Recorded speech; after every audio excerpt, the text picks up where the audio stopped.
आज हम एक ऐसी खबर पर बात करेंगे जो दिल दहलाने वाली है। गाजा, एक छोटा सा क्षेत्र जो अपनी खूबसूरती और इतिहास के लिए जाना जाता था, आज दुख और तबाही का पर्याय बन चुका है। हाल ही में सोशल मीडिया और कुछ समाचार स्रोतों पर यह दावा किया गया है कि गाजा में चल रहे संघर्ष में 14,000 बच्चों की मौत हो चुकी है।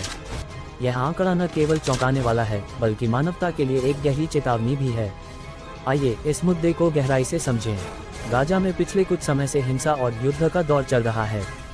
यह क्षेत्र इजरायल और फिलिस्तीनी समूहों के बीच लंबे समय से चले आ रहे तनाव का केंद्र रहा है। इस संघर्ष में आम नागरिक, खासकर बच्चे, सबसे ज्यादा प्रभावित हुए हैं।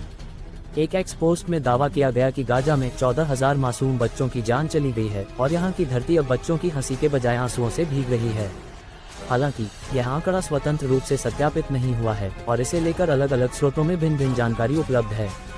कुछ मानवाधिकार संगठनों और संयुक्त राष्ट्र की रिपोर्ट्स के अनुसार गाजा में हजारों लोग, जिनमें बच्चे भी शामिल हैं, इस हिंसा का शिकार हुए हैं। लेकिन 14,000 का ये विशिष्ट आंकड़ा अभी तक किसी आधिकारिक स्रोत से पुष्ट नहीं हुआ है। फिर भी ये दावा गाजा के हालात की भयावहता को दर्शाता है।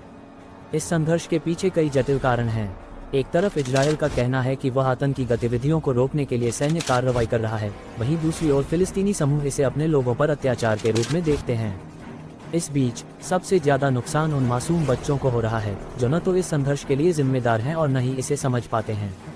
स्कूल, अस्पताल और घर बमबारी में तबाह हो रहे हैं, जिससे बच्चों के लिए सुरक्षित स्थान लगभग खत्म हो चुके हैं।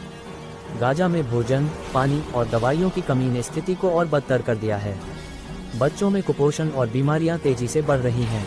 यहाँ तक कि जो बच्चे इस हिंसा में जीवित बचे हैं, वे मानसिक आघात और डर के साए में जी रहे हैं। यह एक मानवीय संकट है जिसे दुनिया का ध्यान चाहिए। ये खबर, चाहे आंकड़े पूर्णतः सटीक हो या नहीं, हमें ये सोचने पर मजबूर करती है कि हमारी दुनिया में बच्चों का भविष्य कितना असुरक्षित हो चुका है। गाजा में 14,000 बच्चों की मौत का दावा भले ही सत्यापित न हो, लेकिन यह एक चेतावनी है कि हमें शांति और मानवता के लिए मिलकर काम करना होगा। हमें ये सुनिश्चित करना होगा कि बच्चों को युद्ध का शिकार न बनना पड़े। इसके लिए अंतर्राष्ट्रीय समुदाय, सरकारें और हम सभी को मिलकर काम करना होगा। गाजा के उन बच्चों के लिए जो आज अपने सपनों को खो रहे हैं, हमें आवाज उठानी होगी। आइए हम सब मिलकर प्रार्थना करें कि गाजा में शांति बहाल हो और कोई और बच्चा इस हिंसा का शिकार न बने। अगर आप इस मुद्दे पर और जानकारी चाहते हैं या मदद करना चाहते हैं, तो मानवाधिकार संगठनों और संयुक्त राष्ट्र की वेबसाइट्स पर जाकर योगदान दे सकते हैं।